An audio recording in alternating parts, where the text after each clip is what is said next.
பிரான்சில் முழங்கிய வந்தே மாதரம். இந்திய பிரதமர் நரேந்திர மோடி பிரான்ஸ் நாட்டின் நீஸ் நகரில் அந்நாட்டு அதிபர் இமானுவேல் மேக்ரானை சந்தித்து பேச்சுவார்த்தை நடத்தினார்.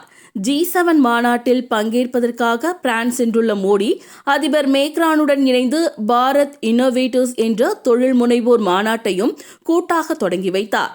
பிரான்ஸ், ஸ்லோவேக்கியா நாடுகளில் பிரதமர் மோடி 6 நாட்கள் சுற்றுப்பயணம் மேற்கொள்கிறார். இதற்காக டெல்லியில் இருந்து கடந்த 13ஆம் தேதி அவர் பிரான்ஸ் புறப்பட்டு சென்றார். இந்நிலையில் பிரான்சின் நீஸ் நகரில் பாரதத்தின் புதுமை கண்டுபிடிப்புகள் என்ற 3 நாள் மாநாடு நேற்று தொடங்கியது. இந்தியாவைச் சேர்ந்த 150க்கும் மேற்பட்ட தகவல் தொழில்நுட்ப நிறுவனங்கள், ஸ்டார்ட் அப் நிறுவனங்கள் மாநாட்டில் அரங்குகளை அமைத்துள்ளன. உலகம் முழுவதும் இருந்து 500க்கும் மேற்பட்ட முதலீட்டாளர்கள் சிறப்பு விருந்தினர்களாக பங்கேற்றுள்ளனர். பிரதமர் வரவேற்பு நிகழ்ச்சியில் லுச்னிகா என்செம்பிள் குழுவினர் வந்தே மாதரம் பாடலை பாடி மரியாதை செலுத்தினர். இந்த நிகழ்வு வந்தே மாதரம் பாடலின் 150வது ஆண்டு நினைவாக நாம் கொண்டாடி வரும் இந்த முக்கியமான காலகட்டத்தில் இடம்பெற்றுள்ளது.